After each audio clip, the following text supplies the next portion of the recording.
Well, let's talk a little bit more about Donald Trump's reaction to all of this. He just posted on Truth Social this just an hour ago.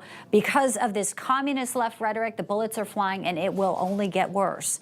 This posted within the hour. Pleased to have in now Professor Emeritus at Harvard Law School, author of Get Trump, Alan Dershowitz. Professor, the book Get Trump was about lawfare. This is a much more complex story as well. And now we have a second attempt on his life. And first of all, great to have you. Well, thanks, but these are related, lawfare and warfare. Yeah. Take, for example, my former colleague, Professor Lawrence Tribe.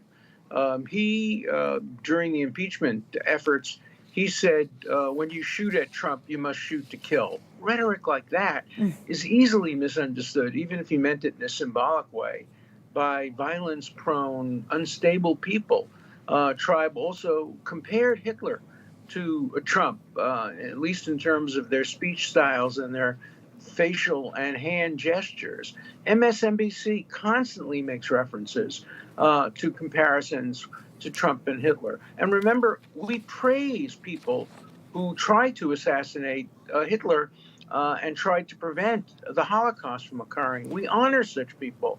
And when you make comparisons to the most evil man in history of modern times, Adolf Hitler, you just encourage violence-prone people to do this kind of course.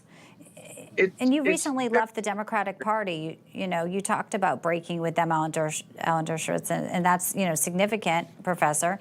I wanted to get your reaction to, there's this post here from Rachel Vindman. Her husband is running in Virginia to run for Congress, Alexander, and she posted, "No ears were harmed. Carry on with your Sunday afternoon." It's exactly what you're talking about is the rhetoric here, as if nothing to see here.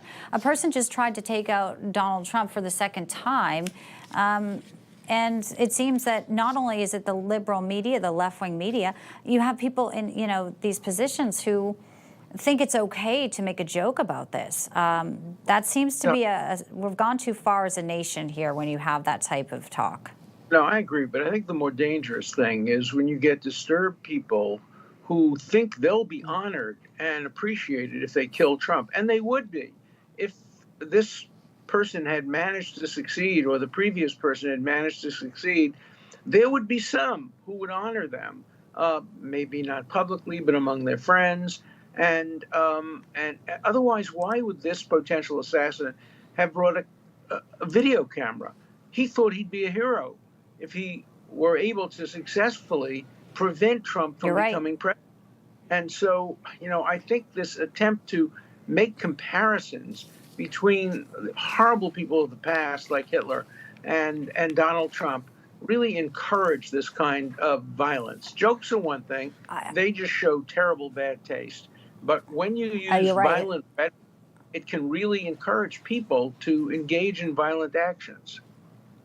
And there are things being said today that are horrific about him missing, and you are so right. I have about 20 seconds, but I don't want to let you go without also just talking about one thing Donald Trump did accomplish during his presidency, which is so profound, and that is the Abraham Accords, 4 years since the historic Abraham Accords.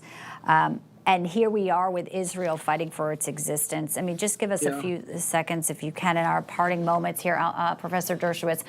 Sure. The Middle East under Donald Trump just seems so much closer to peace and stability than where we are just a short few years later. One of the proudest things I did in my career was to help Donald Trump on the Abraham Accords and on peace efforts with the Palestinians, on the recognition of Jerusalem and the Golan Heights. I'm nonpartisan when it comes to Israel.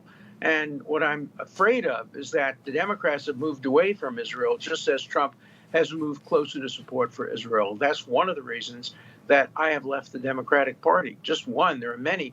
Democratic Party has also moved away from free speech and civil liberties. So I'm hoping that people will make wise judgments when it comes to this election. There's still time, and there's still voices like yours and others talking about the truth here with the accomplishments under Donald Trump. Professor Alan Dershowitz, always a pleasure. Thank you, sir. Thank you.